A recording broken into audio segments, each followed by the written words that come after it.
Madam വേറെ വഴിക്കില്ല. Hello sir, ഒരു minute കൊള്ളാണേ. Hello, പ്രജോട്ടാ, നമസ്കാരം. എവിടെ ഉണ്ട് ഇപ്പോ? മറ്റേ ഫ്ലവേഴ്സിൻ്റെ അല്ലേ? ഐറ്റം വേറെ. നമ്മുടെ പിള്ളേരുണ്ടേ ഒന്ന് ചിരിച്ച് കയറ്റി വിട്ടു കൊടുക്കണേ. കാരണം അമ്മാര് നിന്നിപ്പി കണ്ടന്റ് മാറ്റി തലയ്ക്ക് ഭ്രാന്തെടുത്ത് എല്ലാം കൂടെ അതാണ് അവസ്ഥ കേട്ടോ. വിക്കൊക്കെ മാറി വെക്കും. അങ്ങനെ ഒന്ന് ചിരിച്ച് കയറ്റി വിട്ടു കൊടുക്കുക. നസീറിക്കാടും പറഞ്ഞത് കേട്ടോ. അപ്പൊ അതത്രേ ഉള്ളൂ. അല്ലല്ല, വേറെ കുഴപ്പമില്ല. ചേട്ടൻ വന്ന് ഡബ് ചെയ്താൽ മാത്രം മതി. അല്ലില്ല, എമൗണ്ടിൽ യാതൊരു വ്യത്യാസമില്ല. ചേട്ടൻ പറഞ്ഞ എമൗണ്ട് തന്നെ 1 രൂപ അതിനകത്തൊന്നും കുറയ്ക്കത്തില്ല. ഓക്കെ ഏട്ടാ. ചേട്ടാ ഞാൻ വിളിച്ചോളാം. ഞാൻ ഡേറ്റ് അറിയിക്കുന്നില്ല. പ്രജോട്ടൻ, കലാപം പ്രജോട്ടൻ. പുള്ളി സമ്മേനറിയോ? എനിക്ക് ഭയങ്കര ഇഷ്ടമാണ്. നമ്മുടെ ഈ സിനിമയിലെ സാറേ, ഈ ബാബു നമ്പൂരി സാർ അഭിനയിക്കുന്നുണ്ട്. പക്ഷെ പുള്ളി എന്തോ തിരക്കായിട്ട് ഡബ് ചെയ്യാൻ പറ്റിയില്ല. അപ്പൊ ഞാൻ പ്രജോട്ടനെ വിളിച്ച പുള്ളി ഒന്ന് ഡബ് ചെയ്യാന്ന് പറഞ്ഞു. പക്ഷേ പേയ്മെന്റ് എന്ന് പറഞ്ഞാൽ അന്യായ പേയ്മെന്റ്, അടുക്കാൻ പറ്റാത്ത. ഞാൻ കേട്ടിട്ടുണ്ട് പുള്ളി പൈസയുടെ കാര്യത്തിൽ ഒരു വിട്ടുവീഴ്ചയില്ല. ഭയങ്കര കണിശക്കാരനാണ്. ഞങ്ങളെ പൗരസമിതിക്ക് പുള്ളിയെ വിളിച്ചായിരുന്നു. പറഞ്ഞു പൗരസമിതിക്ക് വേണമെന്നുണ്ടെങ്കിൽ 5 ലക്ഷം രൂപ വേണമെന്ന് പറഞ്ഞു. ഞാൻ പറഞ്ഞു വരണ്ടെന്നും പറഞ്ഞു.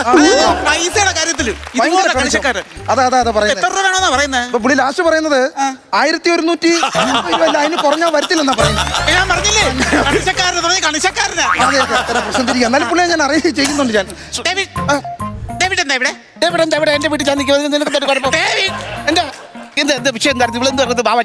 മാഡം പറയുന്നത് ഇവിടെ ഷൂട്ട് ചെയ്യാൻ സമ്മതിക്കരുത്. അങ്ങനെ ചെറിയ പേര് മാഷോ ഷൂട്ട് ചെയ്യാൻ സമ്മതിക്കുന്നത്. പാമ്പടിച്ച് ഷൂട്ട് ചെയ്തിട്ട് പോട്ടെ. എന്താ കുഴപ്പം? അങ്ങനെ ഡേവിഡ് സംസാരിക്കരുത് സൂസൻ. കാരണം ഈ വീട് എനിക്ക് സ്ത്രീധനം കിട്ടിയത് കൊണ്ട് ഉണ്ടാക്കിയതാ.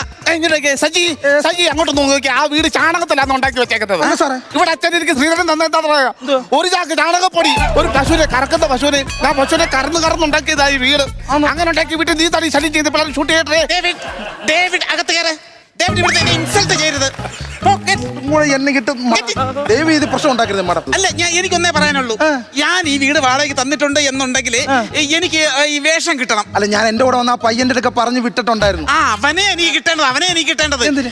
അവനാ ഈ വീട് വേണമെന്ന് പറഞ്ഞാൽ ആദ്യം ഇവിടെ കയറി വന്നത്. നിനക്ക് എവിടെ നിന്ന് കിട്ടിയവനെ? എല്ലാ വർഷവും ആറ്റ പൊങ്കാലയ്ക്ക് മുടങ്ങാതെ വരുന്ന ഒരു പയ്യനാണ്. അങ്ങനെ കിട്ടിയ എനിക്ക് അവനെ. എന്താ അവന്റെ പേരെന്താ? അവന്റെ പേര് പാപ്പി. എല്ലാ വർഷവും മുടങ്ങാതെ ആറ്റുകാൽ പൊങ്കാലയ്ക്ക് പൊങ്കാലയുടെ വരുന്നുണ്ടെങ്കിൽ അവന്റെ പേര് പാപ്പി എന്നല്ല, ചിപ്പി. ഫ്രഷ് എനിക്ക് അഭിനയിച്ചേ പറ്റുള്ളൂ. നിങ്ങൾ കഴിഞ്ഞ ഡയറക്ടർ വിളിക്ക്. ഡയറക്ടറോട് ചോദിക്കും. ഞാൻ ഡയറക്ടറോട് ജസ്റ്റ് ഒന്ന് ചോദിച്ചിട്ട് എന്നിട്ട് ഞാൻ കൺഫേം പറയാം. പക്ഷെ എനിക്ക് വേഷം വേണം. തീർച്ചയായിട്ടും ഞാനാണ് പറയുന്നത്. ഞാൻ സിനിമയിൽ അഭിനയിക്കാൻ പോവാ. സെക്കൻഡ് ഹീറോയിൽ. പിന്നെ എന്റെ വീടായത് കേട്ടോ. എന്റെ ഹസ്ബൻഡ് കണ്ടിരുന്നു ഡേവിഡിന് ഇത് അറിയത്തില്ല. ഡേവിഡിന്റെ വാടക ചോദിക്കുമ്പോഴേ ഞാൻ പറയും ഞാൻ അഭിനയിച്ചതാണെന്ന് പറഞ്ഞ് അതിൽ നിന്ന് കുറച്ചപ്പോരേ.